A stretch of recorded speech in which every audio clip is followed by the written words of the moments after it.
ভারতবর্ষের মানুষ ওই কোটের উপরে আস্থা রাখতে গেল আজকে সন্দেহের প্রকাশ আসছে।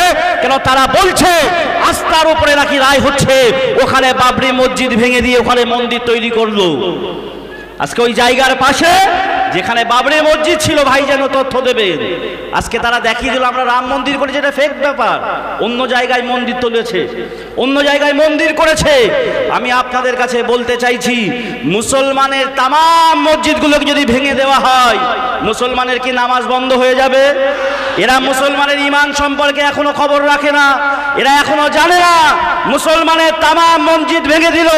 আল্লাহ পাক বলছে জুইলাত ফিল আরদি মসজিদান তাহুরা, আমি তোমাদের জন্য তাম জমিনগুলোকে আমি মসজিদ স্বরূপ বানিয়ে দিয়েছি। তো জোরে বলা যাবে না সুবহানাল্লাহ? একটু জোরে বলা যাবে না সুবহানাল্লাহ? অর্থাৎ তাম মসজিদ ভাঙলে হবে না, এখনো সময় আছে, সূত্রে যেতে হবে। যদি মনে করো বুল্লেজারের ভয় দেখিয়ে, গুলির ভয় দেখিয়ে তোমরা সংখ্যালঘুদেরকে, মুসলমানকে, ভারতের মুসলমান দুর্গকে চেপে দেবে, চিনে রেখে দাও, মুসলমান কখনো ভয় পায় না, শুধু ধৈর্য ধরে আছে, অপেক্ষা করছে। এখনো কোটের ওপরে মুসলমানের আস্থা আছে, এখনো ভারতের সংবিধানের উপরে মুসলমানের আস্থা আছে। আমরা দেখছি কতক্ষণ পর্যন্ত তোমরা সংবিধান মেনে চলতে পারো, কতক্ষণ পর্যন্ত প্রশাসন তার কাজ করতে পারে, কতক্ষণ পর্যন্ত কোর্ট সঠিক রায় দিতে পারে। যেদিন এর ওপর থেকে মুসলমানের আস্থা চলে যাবে, ওদিন মুসলমান গুলির ভয় করবে না, কামানের ভয় করবে না। মুসলমান সেদিন গুলির আগায় নিজের জান্নাতটা দেখতে পাবে। একটু জোরে বলা যাবে না সুবহানাল্লাহ? একটু জোরে বলা যাবে না সুবহানাল্লাহ? সেজন্য যে মুসলমান গুলির আগায় জান্নাত দেখে, এ মুসলমানকে কখনো রোকা যাবে নাকি গো? এ মুসলমানকে রোকা যাবে কি জন্যে এটা আপনারা জানেন তো নাকি? এটা কোনো রাজনীতির মিটিং নাকি? এটা আমাদের অস্তিত্ব বাঁচাবার মিটিং। এখানে কে কি দল করে, কে কি পছন্দ করে, ওটার লড়াই এখানে আমরা আসিনি। আমরা এখানে এসেছি আমাদের ইমানের উপরে কেন্দ্র সরকার হাত দিতে যাচ্ছে এবারে, ওদের কালো হাতকে ভাঙতে আমরা এসেছি। পারবেন তো নাকি? কথা বলুন, পারবেন তো নাকি? কিন্তু সেই জায়গায় শুরু হচ্ছে আজ থেকে। এ লড়াই কিন্তু অনেক দিন কারের। পারবেন না আবার আমাকে নাবিয়ে দিয়ে সরে যাবেন কেন? অনেক রিকোয়েস্ট করেছে ছেলেরা, নিশ্চয়ই আপনারা জানেন। আমি এসব বিষয় থেকে অনেকটা দূরে সরে গেছিলাম। কেন আজকে যা ঘটছে 2013, 14, 15 সব আমার বলে দেওয়া আছে। সোশ্যাল মিডিয়া খুলবেন, 13, 14 ওয়াজ আমার শুনবেন, সব বলে দেওয়া আছে। আমি সব আল্লাহ কারে বলে দিয়েছি। আজমির শরীফলে কি হচ্ছে, মসজিদে কি হবে, কবরস্থানে কি হবে, তোমাদের কবর হবে না পুরানো হবে, কি ষড়যন্ত্র সব বলে দিয়েছি। তারপরেও কিন্তু আহলে সুন্নাত ওয়াল জামাতের রাজ্য জুড়ে যারা নেতৃত্ব আছেন, বিশেষ করে আওলাদে আল্লামা বাইজিদ আমিন ভাই অনেক রিকোয়েস্ট করছে, ভাই 2-4টে মানুষের জন্য মন খারাপ করলে হবে না, আপনাকে নাপতে হবে। তা আমি নেবে কি অপরাধ করলাম না তো? আজকে 6 ডিসেম্বর, এই দিন আমাদের ঐতিহাসিক বাবরি মসজিদ গেছে। এই দিনকে স্মৃতি করে আমরা শুরু করছি। ইনশাআল্লাহ ততদিন পর্যন্ত আমরা এই প্রতিবাদ ছোট বড় করে চালিয়ে যাব, যতদিন না আমরা আমাদের বাবরি মসজিদকে ফিরে পাবো। রাজি কারা আছে হাত তুলে দেখান। ইনশাআল্লাহ পারবো না? পারবো না? কথা বলুন, পারবো না? পারবো না? এর একটা ছোট্ট নমুনা দিয়ে ভাইকে দিচ্ছি। মসজিদে আকসাকে নিয়েছিল সেলিবিয়ারা। মসজিদে আকসাকে সেলিবিয়ারা দখল করে নিয়েছিল। 9 বছরের সালাউদ্দিন আইবি বলেছিল, ইনশাআল্লাহ এই মসজিদে আকসা আমি উদ্ধার করব এবং সেখানে একটা সুন্দর মেহরাব নিজে লাগাবো। ইনশাআল্লাহ সালাউদ্দিন আইবির দ্বারাই ওই মসজিদে আকসা একদিন উদ্ধার হয়েছে। তা আমরাও যদি ইমানি বিশ্বাস নিয়ে মহান সৃষ্টিকর্তার উপরে ভরসা রেখে আগাই এবং সততা নাই সত্যের পক্ষে আগাই এবং নেতৃত্ব মেনে যদি আগায়, মুনাফেক যদি চিনে আগায়, ধোঁকাবাজ যদি চিনে আগায়, ইনশাআল্লাহ আমিও বলে যাচ্ছি সেদিন বেশি দূর নয় যেদিন বাবরির জায়গায় আবার নতুন করে সুন্দর কারুকার্যের বাবরি মসজিদ করে উঠবে ইনশাআল্লাহ। আরো জোরে বলুন ইনশাআল্লাহ। আর এর জন্যে কোনো মন্দির ভাঙতে লাগবে না, এটাও ভেঙে দিয়ে যায়। কেন কিছু দালাল গদি মিডিয়া আছে, কালকে কেটে হই হই করতে পারে। এর জন্যে কোনো মন্দির ভাঙতে লাগবে না। কেন বাবরি মসজিদের জায়গায় কোনো মন্দির এখনো হয়নি, চ্যালেঞ্জের সাথে বলছি।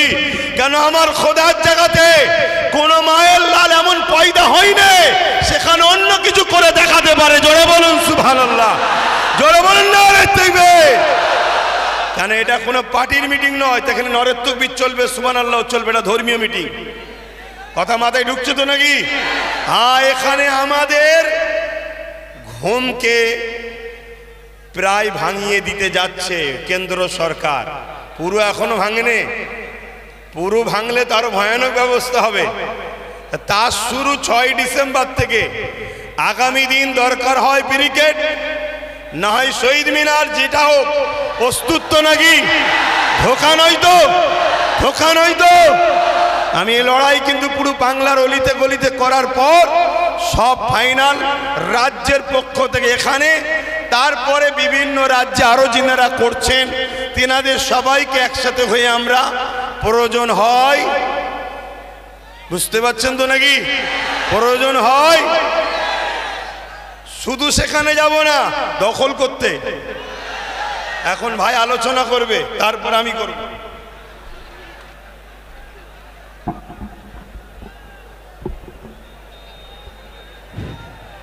আসসালামু আলাইকুম ওয়া রাহমাতুল্লাহি ওয়া বারাকাতুহু। নাহমাদুহু ওয়া নুসাল্লি আলা রাসূলিহিল কারীম, আম্মা বাদ। সম্মানীয় আজকে সবার সভাপতি, মহাসম্মানীয় স্টেজে উপবিষ্ট গুণীজনীগণ, মহাসম্মানীয় উপস্থিত আমাদের সকলের প্রাণপ্রিয়, আমাদের সকলের নয়নের মণি পীরজাদা আব্বাস সিদ্দিকী ভাইজান, সম্মুখে উপস্থিত সংগ্রামী মনোভাবপূর্ণ ফুরফুরা শরীফ আহলে সুন্নাতুল জামাত সংগঠনের কর্মীবৃন্দ, এবং আপনাদের কাছে আজকে লম্বা চওড়া বক্তব্যের কিছু নয়। আমি মোহাম্মদ বাইজিদ আমিন বিগত 16 সাল থেকে আব্বাস সিদ্দিকী ভাইজানের সঙ্গে এই সংগঠনের বিভিন্ন কর্মকাণ্ডের সঙ্গে জড়িয়ে আছি। তো বেশ কিছুদিন ধরে ওয়াকফ বিল নিয়ে বিভিন্ন দিকে বিভিন্ন প্রোগ্রাম হচ্ছে, বিভিন্ন প্রতিবাদ হচ্ছে। সকল প্রতিবাদকে সাধুবাদ জানাই। তারপরেও বারবার একটা আওয়াজ কানে আসছিল যে মেরুদণ্ড শক্তওয়ালা সেই মানুষটার প্রতিবাদ কেন এখনো শুরু হচ্ছে না। আলহামদুলিল্লাহ, যখন আমি খবর পেলাম ভাইজান ভাঙড়ে, বিজয়গঞ্জের এখানকার ছেলেরা, সদস্যরা তারা ভাইজানকে নিয়ে এই প্রতিবাদ সভা আওয়াজ তুলতে যাচ্ছে, আমি মনে করলাম আল্লাহ কবুল করুন। যে মানুষের মনের আশা তারা এদিক ওদিকে ঘুরলেও তারা জানে বিভিন্ন সময় অন্যদের সঙ্গে ঘোরার পরেও তেমন কিছু ফল হয়নি, কিন্তু এই মানুষটা যখনই দাঁড়িয়েছে সেই 3 তালাক থেকে শুরু করে নিয়ে সিএর বিরুদ্ধে এনআরসির বিরুদ্ধে যত কিছু সংখ্যালঘুদের ওপরে, মুসলিম ভাইদের ওপরে, পিছিয়ে পড়া মানুষের ওপরে যখনই অত্যাচার হয়েছে, যখনই আঘাত এসেছে, পীরজাদা আব্বাস সিদ্দিকী ভাইজান মেরুদণ্ড শক্ত করে আপনাদেরকে নিয়ে কিন্তু রাজপথে আগে দাঁড়িয়েছিল। ঠিক বলছি না ভুল বলছি? তাহলে আজকের দিনে সেইখানে তিনি আবার আমার আগে বলেছেন, এবং আমিও রিকোয়েস্ট করেছি, কিছু ক্ষোভ, কিছু দুঃখ, কিছু অভিমান তার মনে আছে, এটা আমাদের জানার কারো বাকি নাই। তারপরেও আমি ব্যক্তিগত ভাইকে বারবার বলেছি, ভাইজান পিছিয়ে যাবেন না, পিছিয়ে যাবেন না। কিছুদিন পূর্বে আপনারা দেখেছেন বিভিন্ন জায়গায় মিটিং হচ্ছে, মিছিল হচ্ছে, যাই হচ্ছে, কিন্তু তারপরেও একটা তৃষ্ণা মিটছে না জানো। কেন একটা গল্প, একটা কথা শোনা ছিল আমার। একজন বলেছিল যে রাম গিয়েছে মাছ ধরতে আর রহিম গিয়েছেও মাছ ধরতে, কার খাড়া আগে ভরবে? তো আমি সেখানে উত্তর দিয়েছিলাম, আমাদের প্রবীণ আলেম প্রশ্ন করেছিল, আমি উত্তর দিয়েছিলাম কেন রহিমের খাড়া আগে ভরবে। আমার মনে হয়েছিল আল্লাহর প্রতি তাওয়াক্কুল রেখে সে চলবে, তার খাড়া আগে ভরবে। তো আমার কথাটা কেটে দিয়ে বলেছিল, না, রহিমের খাড়াটা আগে ভরবে না, রামের খাড়া আগে ভরবে। কেন? কেন ও সাপও নেবে, কুচেও নেবে, কাঁকড়াও নেবে, মাছও নেবে, আর রহিমের খাড়াটা আগে ভরবে না, ওটা দেরিতে ভরবে কেন? ওর একটু কম থাকবে কেন? ও যেগুলো ধরবে, যেটা খাওয়া হালাল আছে, ওই হালালগুলোকে নেবে, এই জন্য এর খারাপ একটু দেরিতে ভরবে। কিন্তু এ যেটা খাবে সেটা অগুণ হবে না, যেটা খাবে সেটা শরীরে কাজে আসবে। আর কাঁকড়া কুচে দিয়ে যেগুলো খাবে ওগুলোতে অগুণ হবে, ওটা শরীরে কাজে আসবে না। ইতিপূর্বে যতগুলো দেখছেন আমরা অনেক দেখেছি, কলকাতায় নিয়ে শুধু বিক্রি হয়েছে চড়া দামে, কিন্তু একটা মুখ দেখেছি যে মুখটা আজ পর্যন্ত বিক্রি হয়নি, ন্যায়ের সঙ্গে থেকে অন্যায়ের বিরুদ্ধে গর্জে উঠেছে আপনাদের ভালোবাসা নিয়ে। এই ভালোবাসাটা আগামী পর্যন্ত থাকবে তো? এটা হাত উঁচু করে দেখান, থাকবে তো? ভাই আমি লম্বা চওড়া বলবো না, ভাইয়ের জবান থেকে আজকে তথ্যভিত্তিক আলোচনা শুনবো। আমি অল্প একটুখানি কথা বলে দিই। কেন্দ্র সরকার যে জিনিসটা করতে চাইছে দিকে দিকে দেখতে পাওয়া যাচ্ছে আস্তে আস্তে। তারা 1992 সালে বাবরি মসজিদ ভেঙেছিল। বাবরি মসজিদ ভাঙার পরে সে জায়গাতে আজকের দিন এসে যে রায় দিয়েছে, সে রায়টা বলছে আস্থার বলে রায় দিয়েছে, সেখানে রামের জন্ম হয়েছিল, এটা আস্থা, এটা বিশ্বাসের বলে। কোর্ট কখনো আস্থার বলে রায় দিতে পারে না। এইটাই হচ্ছে ভারতবর্ষের জন্য সবথেকে লজ্জাকর ব্যাপার।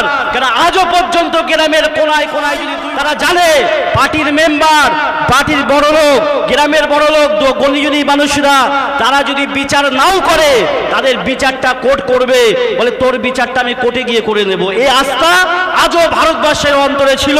কিন্তু আজকের দিনে আস্তে আস্তে যেদিকে এগিয়ে যাচ্ছে আমরা লক্ষ্য করে দেখতে পাচ্ছি, ভারতবর্ষের মানুষ ওই কোর্টের উপরে আস্থা রাখতে গেল আজকে সন্দেহের প্রকাশ আসছে।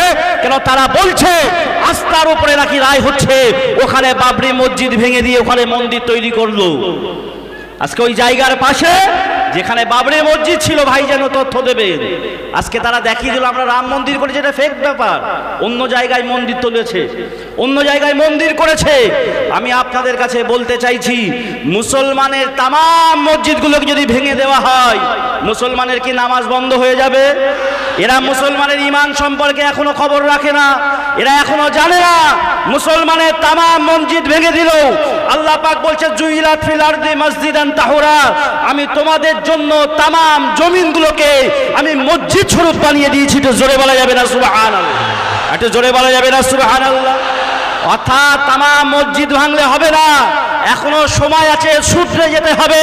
যদি মনে করো বুল্লেজারের ভয় দেখিয়ে, গুলির ভয় দেখিয়ে তোমরা সংখ্যালঘুদেরকে, মুসলমানকে, ভারতের মুসলমানদেরকে চেপে দেবে, জেনে রেখে দাও মুসলমান কখনো ভয় পায় না, শুধু ধৈর্য ধরে আছে, অপেক্ষা করছে। এখনো কোর্টের ওপরে মুসলমানের আস্থা আছে, এখনো ভারতের সংবিধানের উপরে মুসলমানের আস্থা আছে। আমরা দেখছি কতক্ষণ পর্যন্ত তোমরা সংবিধান মেনে চলতে পারো, কতক্ষণ পর্যন্ত প্রশাসন তার কাজ করতে পারে, কতক্ষণ পর্যন্ত কোর্ট সঠিক রায় দিতে পারে। যেদিন এর ওপর থেকে মুসলমানের আস্থা চলে যাবে, ওদিন মুসলমান গুলির ভয় করবে না, কামানের ভয় করবে না। মুসলমান সেদিন গুলির আগায় নিজের জান্নাতটা দেখতে পাবে। একটু জোরে বলা যাবে না সুবহানাল্লাহ? একটু জোরে বলা যাবে না সুবহানাল্লাহ? সেজন্য যে মুসলমান গুলির আগায় জান্নাত দেখে, এ মুসলমানকে কখনো রোকা যাবে নাকি গো? এ মুসলমানকে রোকা যাবে? ভয় দেখানো যাবে? ও আছো আজকে চুরি চামারি করে ভোটে জিততে পারো, আস্তে আস্তে যখন কলিজায় আঘাত দিতে শুরু করেছো, যখন এমনি করে আজমির শরীফে ভারতের হিন্দু সুলতানের মাজার ভাঙার চেষ্টা করছো, বড় আফসোস, বড় দুঃখ যে মন্দিরগুলোতে ঠাকুর আছে, অনেক মন্দিরে দেখা যায় পুজো হয় না, সেখানে এমন করে যত্ন দেওয়া হয় না। ওরা সে জায়গায় যত্ন না নিয়ে মুসলমানের মসজিদের নিচে মন্দির খুঁজতে যাচ্ছে। এটা বড় লজ্জার বিষয়। এখনো পর্যন্ত ভারতবাসী হাত তুলে বলতে পারবে যে কোনো প্রমাণ নাই মুসলমান কোনো মন্দির ভেঙে মসজিদ বানিয়েছে, কিন্তু এখনকার প্রজন্ম বলতে পারবে আমরা চোখে দেখেছি, আমরা কানে রায় শুনলাম যে বাবরি মসজিদ ভেঙে ওখানে রাম মন্দির তৈরি করেছে। এটা হিন্দু সম্প্রদায়ের জন্য, ভদ্র হিন্দু সম্প্রদায়ের জন্য, শান্তিপূর্ণ হিন্দু সম্প্রদায়ের জন্য একটা লজ্জার বিষয়। আমরা বলছি যদি কোথাও ভারতবর্ষের কোনো কোনায় একটা মন্দির ভেঙে মসজিদ করতে যাই, আমরা জবান দিচ্ছি, আমাদের ইমানি শক্তি এটা আছে যে আমরা সেখানে কোনো মুসলমান দূরের কথা, সেখানে কখনোর জন্য মন্দির ভেঙে মসজিদ করতে যাব না। সেখানে কোনো হিন্দু ভাইয়ের আসার দরকার নাই, আগে আমরা গিয়ে প্রতিবাদ করব। ঠিক বলছি না ভুল বলছি? ঠিক বলছি না ভুল বলছি? কেননা আমাদের ওরকম আজাবা জায়গায় নামাজ হবে নাকি গো? যে জায়গার মালিক নাই, যে জায়গা দখল করা, যে জায়গা চুরি করা, যে জায়গা কেড়ে নেবা, এমন জায়গায় নামাজ হবে? এমন জায়গায় নামাজ হয় না, ওরা আমাদের ধর্মের ব্যাপারে জানে না। এই জন্য মনে করে যেখানে সেখানে মনে হয় মসজিদ তৈরি করে রেখেছি। মসজিদ করার জন্য আগে জমিন দান করতে হবে, অকবে লিল্লাহ করতে হবে, তারপরে সেখানে নামাজ হবে, নতুবা নামাজ কবুল হবে না। তোমাদের প্রতিবাদ করতে হবে না।